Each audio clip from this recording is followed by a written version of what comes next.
Bonjour à tous, je ne peux pas être avec vous physiquement ce soir, mais je tiens à saluer l'organisation de ce séminaire autour de l'Afrique, de la Normandie et de l'Europe. Et je tiens à en remercier et en féliciter les organisateurs, à commencer par le mouvement européen de Normandie et son président Philippe Tillet.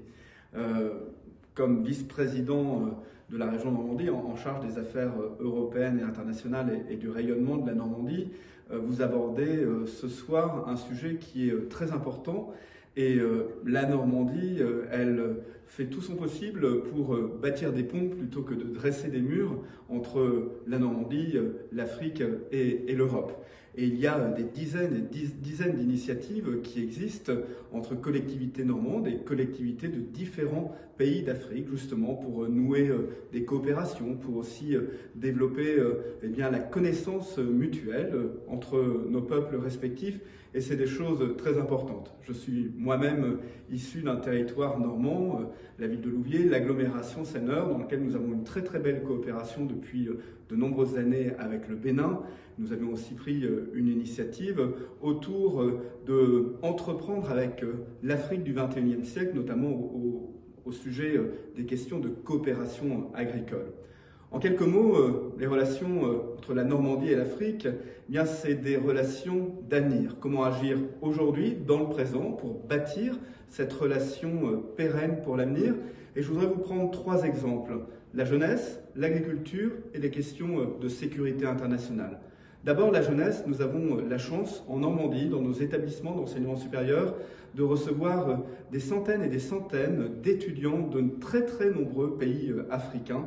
Et c'est une chance très importante en termes de formation, mais aussi en termes de liens pérennes dans le temps entre la jeunesse normande et la jeunesse africaine. Et nous avons à cœur, avec ma collègue également vice-présidente à l'enseignement supérieur, de pouvoir maintenir et pérenniser ces passerelles pour que ces étudiants qui viennent dans nos universités étudier, cela reste aussi des liens permanents avec tous ces pays d'Afrique pour aussi tisser ces coopérations. Le deuxième sujet, c'est le sujet de l'agriculture. Et je voudrais évoquer ici la très très belle coopération que nous avons là aussi depuis de très nombreuses années entre la région Normandie et Madagascar, avec la région Atsinan à Madagascar. J'ai eu l'occasion de me déplacer au printemps dernier pour développer une coopération autour des sujets agricoles et notamment l'agriculture équitable, aider les producteurs locaux à produire et également à distribuer leur production dans des conditions dignes de production et de commercialisation. Nous l'avons fait avec des chefs d'entreprise normands, nous le faisons aussi avec les maisons rurales normandes, les maisons familiales rurales. Et là, c'est très important en termes, là aussi, de compétences, d'éducation à ces professions. Avec l'Institut des droits de l'homme et de la paix, nous avons aussi souhaité ancrer cette coopération normande avec Madagascar autour de la question des droits humains, en lien avec l'Institut des droits de l'homme et de la paix. Et nous avons initié quelque chose de très très original qui vise à faire converger notre coopération décentralisée avec Madagascar dans le cadre des objectifs de développement durable des Nations Unies. Et nous travaillons avec le Bureau des Nations Unies de Madagascar, avec l'ensemble des agences dans tous les domaines sectoriels, pour faire en sorte qu'il n'y ait qu'un seul agenda. Pas un agenda d'un côté de la coopération décentralisée, de l'autre du gouvernement malgache et un troisième des Nations Unies. Mais nous travaillons ensemble et nous avons signé cet accord de coopération avec les Nations Unies.